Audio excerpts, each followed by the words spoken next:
We will now change gears and talk about fiscal policy. Fiscal policy refers to the taxing and spending policies of the government.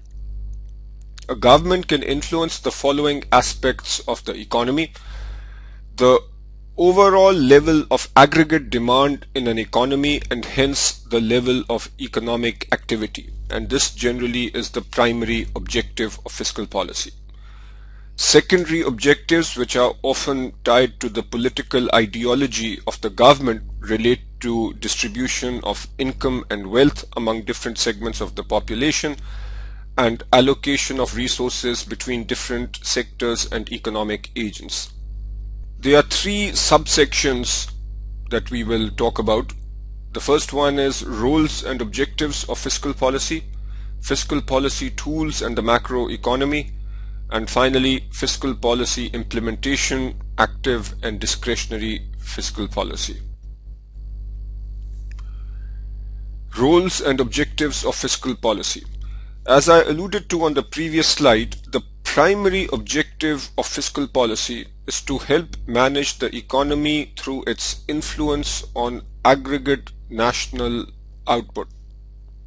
And I'll draw a simple picture which illustrates what our general objective is. We have talked earlier about the business cycle.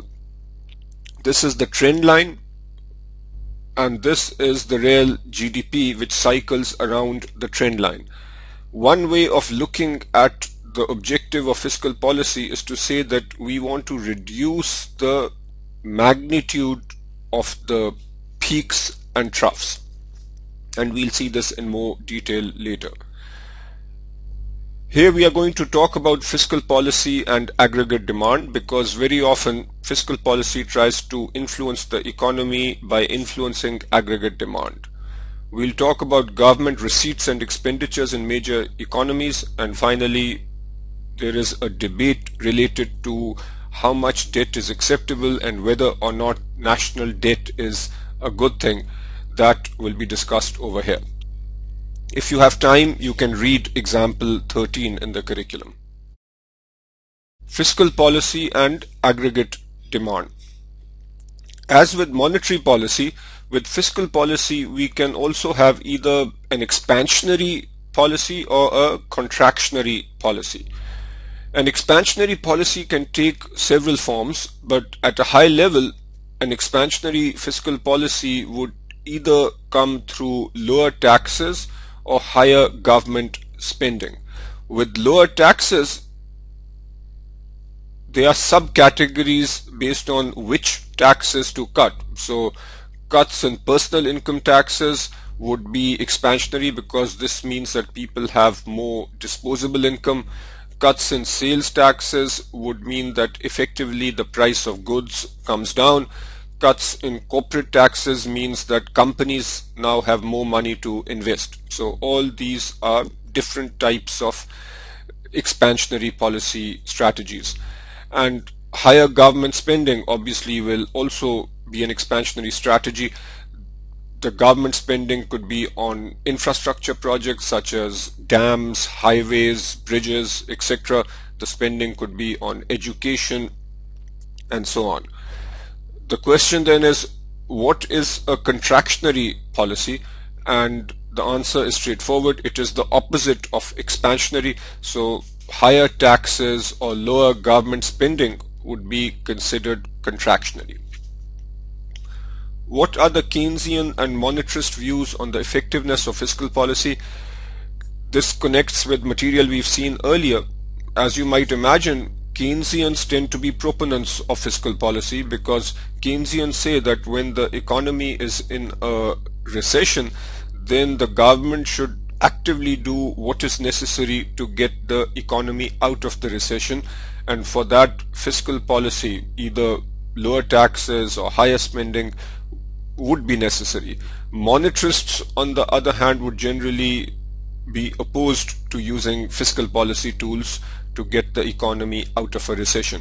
The monetarists would say that a steady, stable monetary policy is what is needed. On this slide, we will look at the government receipts and expenditures in major economies. If you have time, you can take a look at exhibits 13 and 14, which show the government revenues and expenditures as a percentage of GDP.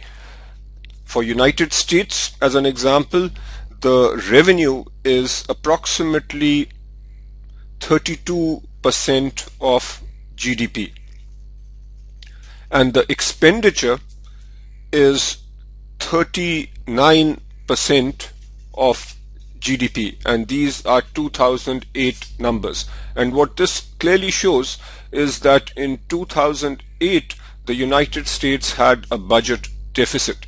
We've seen this concept earlier, but simplistically, if the government expenditures are greater than revenue, let's say revenue number is based on taxes, then this is a budget deficit. If revenue is greater than expenditure, then we say that we have a surplus.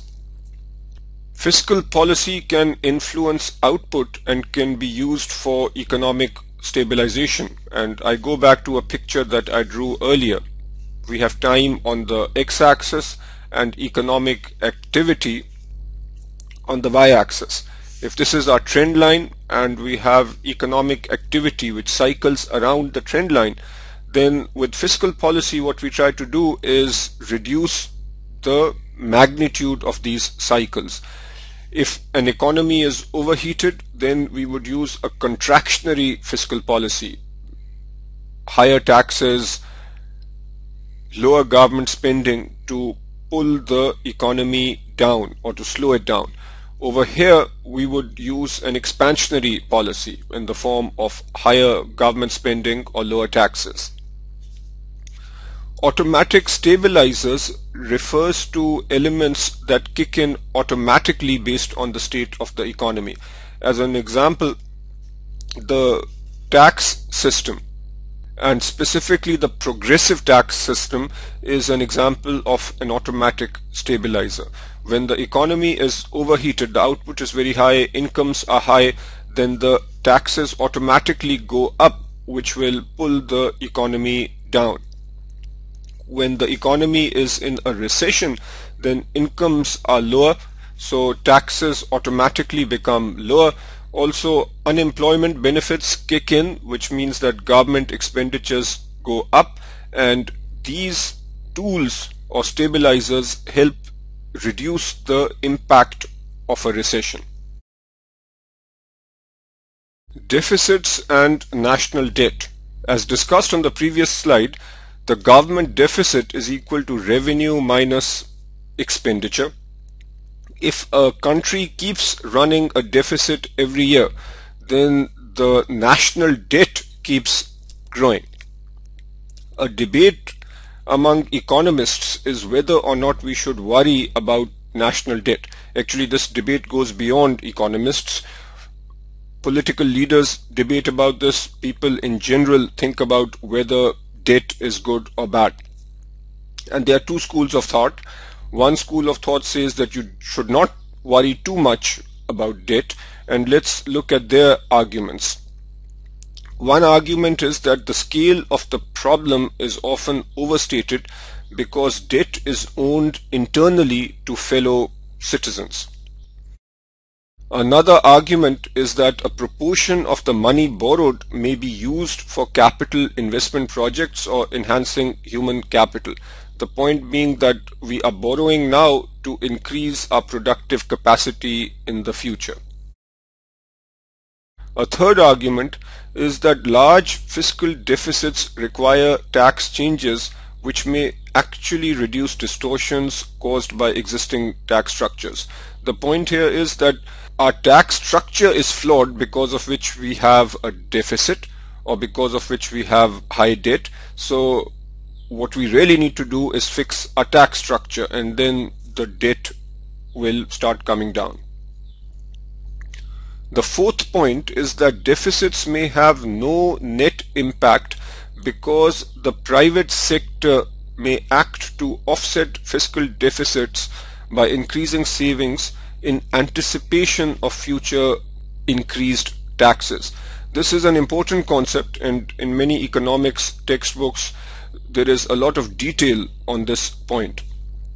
This point is called Ricardian equivalence. The simplistic point here is that as the level of government debt goes up, people just save more to offset that debt. This is a point of view. It is not necessarily a fact, and economists try this out in different economies. We don't need to get into whether or not this really happens. But what we need to recognize is that if this does happen, then that limits the effectiveness of fiscal policy. The next point is that if there is unemployment in an economy, then debt is not diverting activity away from productive uses. So if we have unemployment because we are in a recession, then taking debt and investing, for example, would actually create jobs and reduce unemployment. So people or labor and machines would actually be used productively because of the debt and the following investments. The other point of view is that we do worry, and the reasons are as follows. High levels of debt may lead to higher tax rates in the search for higher tax revenue. So if debt keeps building, ultimately it needs to be paid off, and it would have to be paid off by higher taxes. And if there are higher taxes, this will lead to disincentives to economic activity, and that might actually have a negative impact on GDP and growth. If markets lose confidence in a government, then the central bank may have to print money to finance a government deficit. So this would cause increases in price level or inflation, which would obviously be a negative. Government borrowing may divert private sector investment from taking place, and this is a very important point. The phrase that you need to learn here is the crowding out effect. Crowding out effect is where the government is borrowing so much money that businesses do not get access to money, and therefore the investment that business make is less than what it should be. Hence, the private sector doesn't really grow. So these are the points that you need to be aware of. They've been taken straight from the curriculum. There's a learning objective that emphasizes this debate, so make sure you are on top of it, and also then do example 14 from the curriculum. Next point, fiscal policy tools and the macro economy. Government spending can take several different forms, and obviously changes in government spending would be one sort of a fiscal policy tool. So what are the different sorts of spendings that a government can do? One is transfer payments, so this would be unemployment checks, for example. Current government spending, this is the regular or routine government spending. Capital expenditure, this would be large investments, infrastructure projects, for example, that the government would do. Generally, there is an economic and social justification for government spending. The basic economic justification would be that a government is building bridges and highways and developing the infrastructure so that economic activity will be higher in the future. The social justification generally is that people who are not well off or people who are unemployed need a boost and need government support in order to get out of trouble. On the tax side, government revenue can take different forms. Either the government can impose direct taxes or the government can impose indirect taxes. Direct taxes are taxes which are levied on income or wealth or corporate profits, and this would include capital gains taxes and so on. Indirect taxes are taxes on spending. So value added tax would be a classic example of an indirect tax. At a high level, you need to know the desirable attributes of tax policy, and here are the 4 attributes that you need to memorize: simplicity, efficiency, fairness, and revenue sufficiency. Revenue sufficiency means that taxes should be enough to cover expenditures. From an exam perspective, I feel that simply knowing these terms is enough, but from a real world perspective, these concepts can be tricky. Fairness, for example, is easy to say, but the definition of fairness will vary. Some people might say that a flat tax of say 20% is fair. Other people will say that richer people should pay higher taxes. That is fair. So the exact definition of fairness is subjective. Efficiency, again, simplistically means that the cost of collecting taxes should not be very high, and simplicity means that the tax structure should be easy to understand, there shouldn't be loopholes and so on. But again, I want you to simply remember these 4 attributes of a desirable tax policy. What are the advantages and disadvantages of using different tools of fiscal policy? Again, this segment is straight from the curriculum and it is just something that you need to remember. In terms of advantages, indirect taxes can be adjusted almost immediately after they are announced and can influence spending behavior instantly and generate revenue for the government at little or no cost to the government. And we talked about value-added tax. This would be much easier to adjust compared to, say, income taxes. Social policies such as discouraging alcohol or tobacco use can be adjusted almost instantly by raising such taxes. So in most countries, the sales tax on tobacco is very high, and that obviously is meant to discourage tobacco use. In terms of disadvantages, direct taxes are more difficult to change without considerable notice, often many months, because payroll computer systems will have to be adjusted. And you probably have an intuitive sense for this. The government can't change the income tax policy every year. That would be too inefficient. The same may be said for welfare and other social transfers. People are used to a certain way of social payments being made, unemployment payments being made. People are used to a certain amount. Take the United States, for example. Changing the social security system would be extremely difficult and inefficient. Take the United States, for example. Changing the social security system there, or the social security taxes, will be extremely difficult.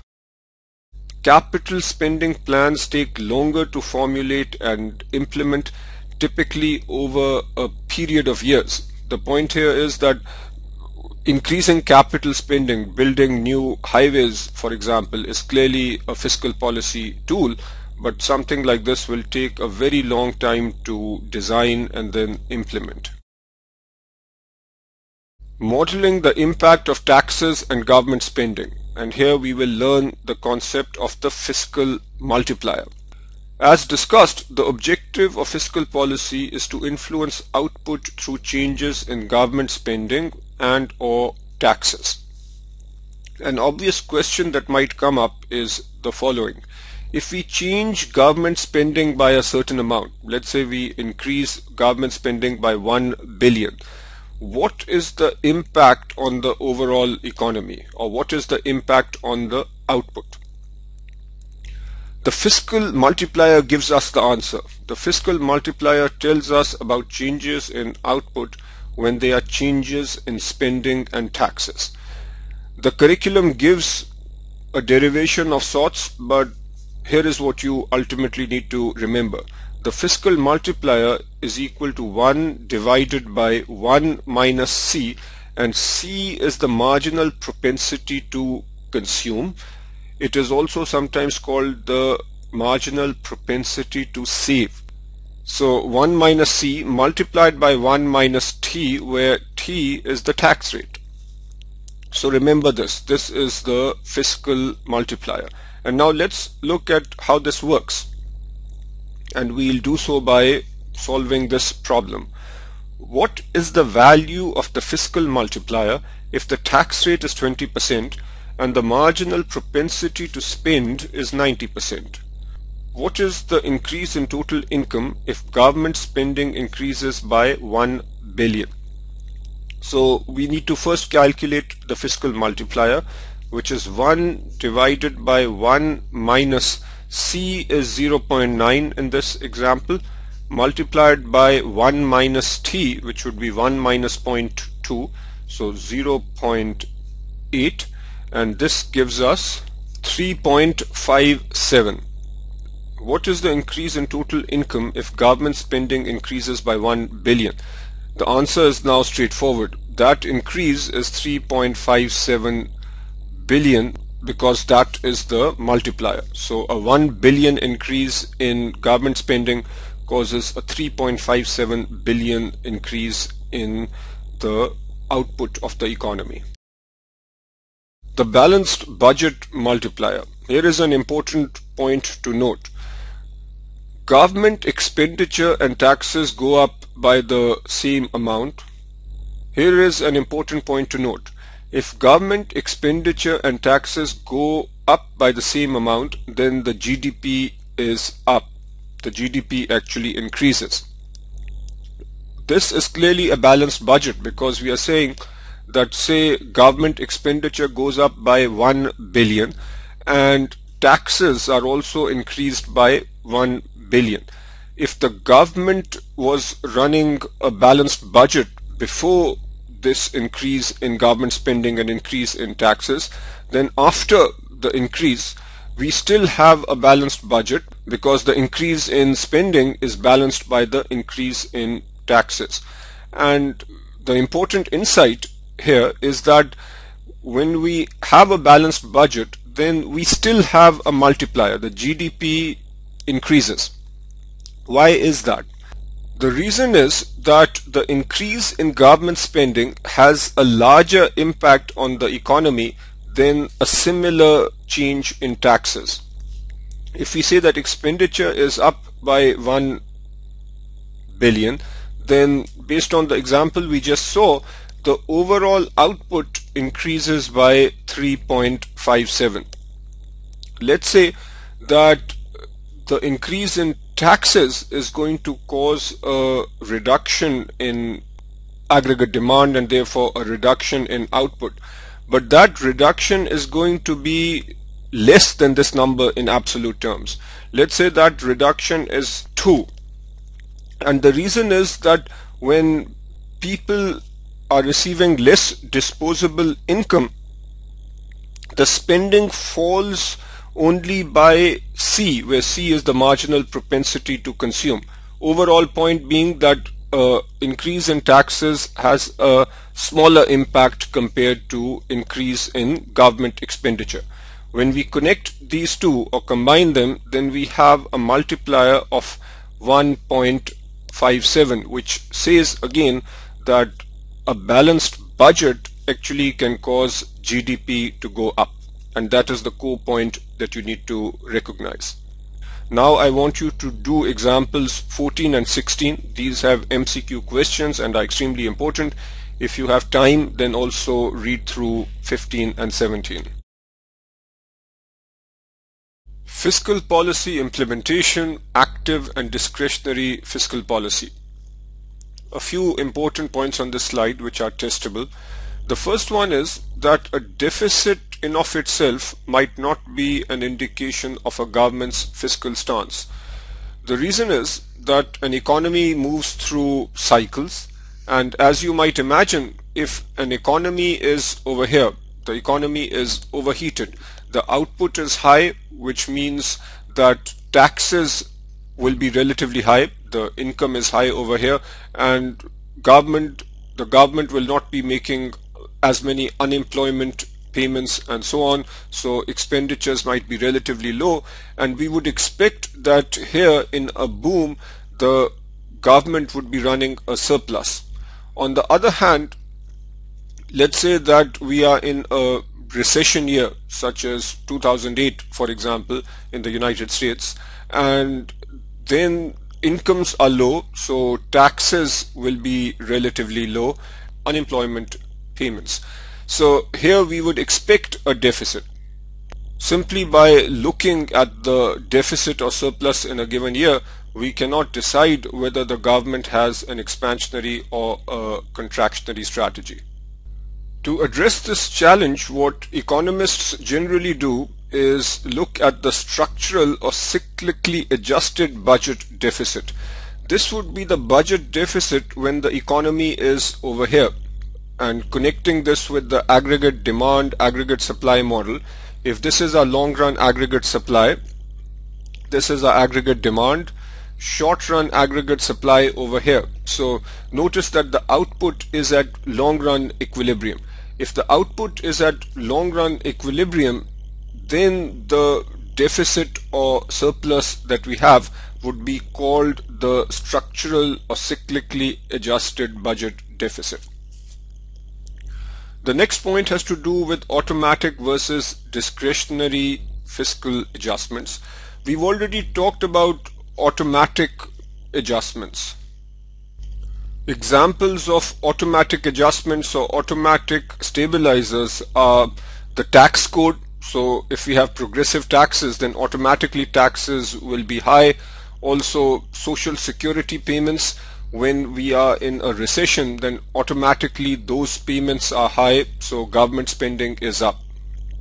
Discretionary fiscal adjustments are adjustments where the lawmaking authority makes explicit changes to either spending or taxation policy. An example of a discretionary fiscal adjustment would be a large program of expanding the highway system in a given country, for example. Now, these discretionary fiscal adjustments are quite difficult, and there are three major reasons for that. The first one is that there is a recognition lag.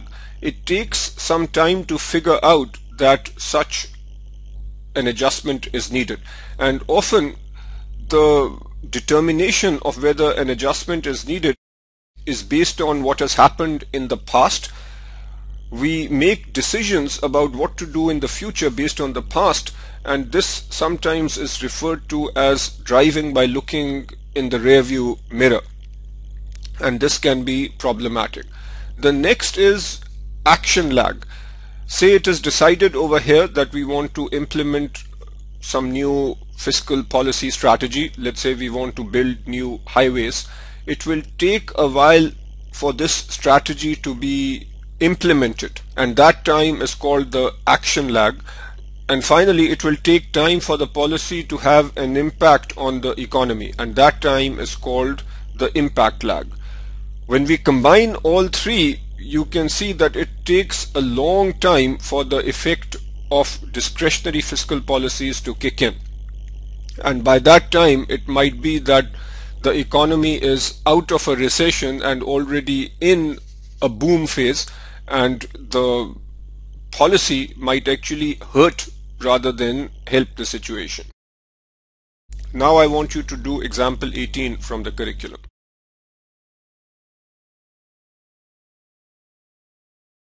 This is the final section in the curriculum which deals with the relationship between monetary policy and fiscal policy. This topic is covered in more detail at level 2. Here we just need to get a high level perspective. But as you might imagine, this is testable because monetary policy and fiscal policy don't act in a vacuum. They obviously are being implemented together. So we as analysts need to understand what happens in each of the 4 scenarios which are indicated over here. The first scenario that we will look at is easy or expansionary fiscal policy and an expansionary monetary policy. And note my color scheme over here. The blue represents the impact of fiscal policy, green represents the impact of monetary policy, and in black I have stated the overall impact to the economy. With an expansionary fiscal policy, the aggregate demand is up, so that is stimulating the economy and boosting overall output. Expansionary monetary policy means that we have low interest rates, which boosts the private sector. Demand is up, aggregate demand is up. So with expansionary monetary and fiscal policy, the economy will grow. Both the private sector and the public sector, i.e. the government sector, will grow. Using this framework, I now want you to indicate what will happen in the other three quadrants. This is what happens when we have a tight fiscal policy and an expansionary monetary policy. Aggregate demand down, lower interest rates, which means that the private sector is stimulated. This is coming because of the monetary policy. The public sector will become smaller relative to what it was before, or the other way of putting it is that the private sector will become a larger percentage of the economy.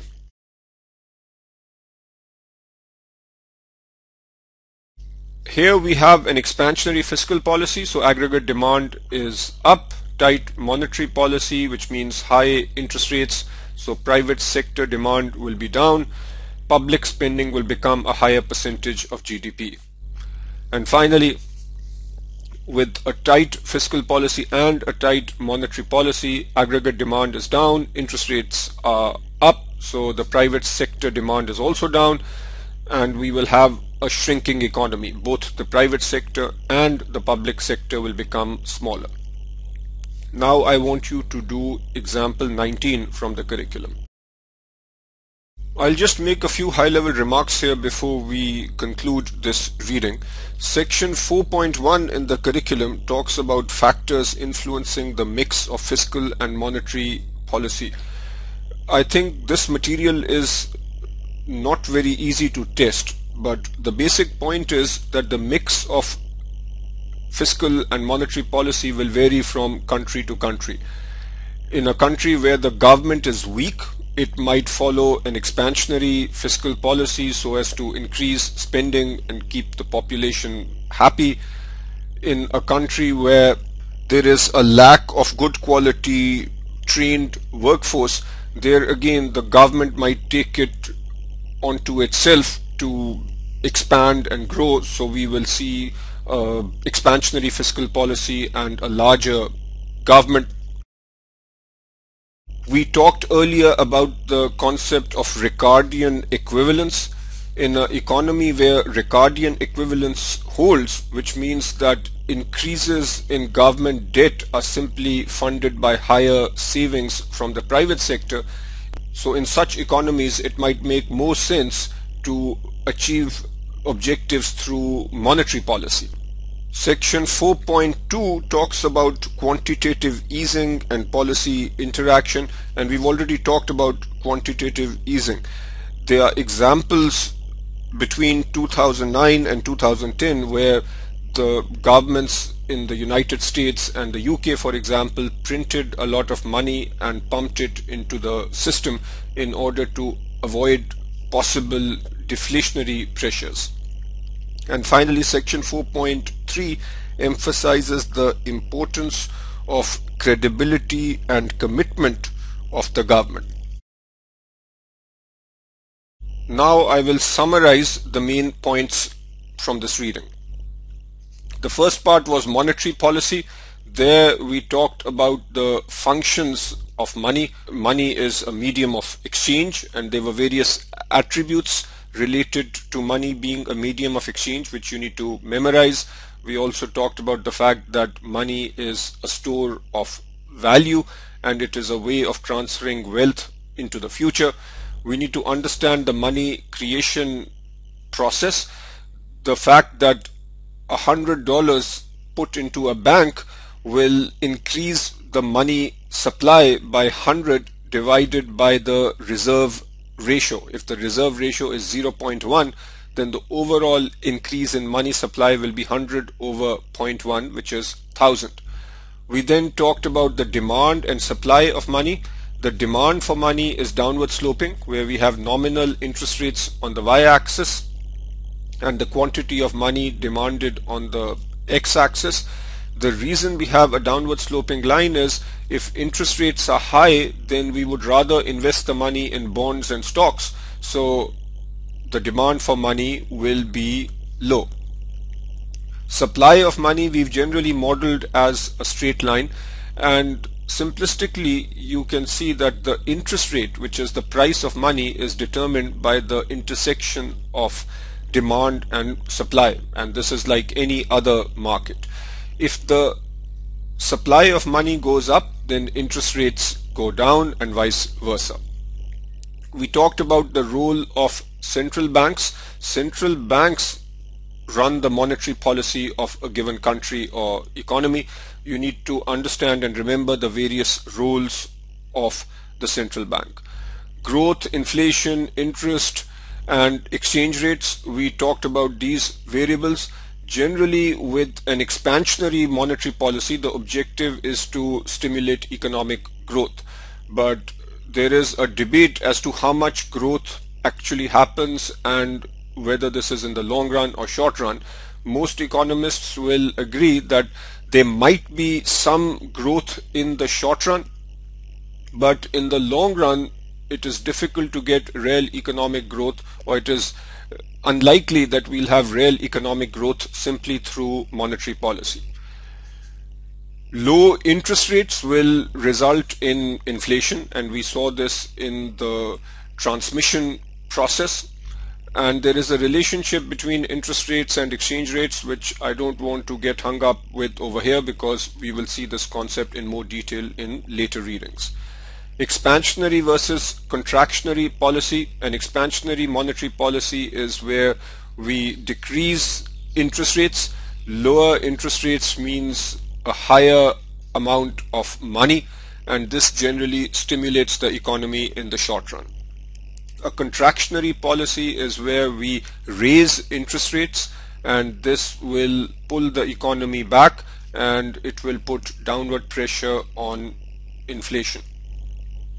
We need to recognize that there are limitations to monetary policy. Just because we increase the interest rates doesn't mean that the impact will be exactly what we want. Central banks, for example, cannot control how much money people actually deposit in banks. Central banks cannot control how much money banks loan out, and therefore the link between interest rates and ultimately how much money is created is not very strong.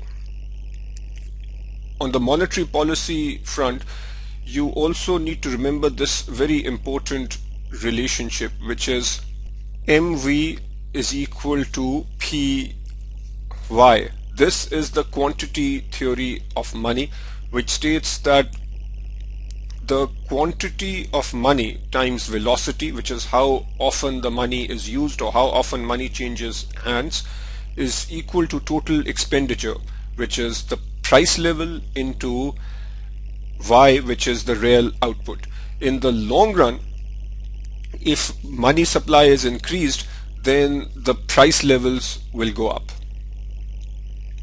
Then we talked about fiscal policy, the roles and objectives. The primary objective of fiscal policy is to have stable economic growth. We talked about various tools, which broadly speaking can be categorized as changes in government spending or changes in taxes.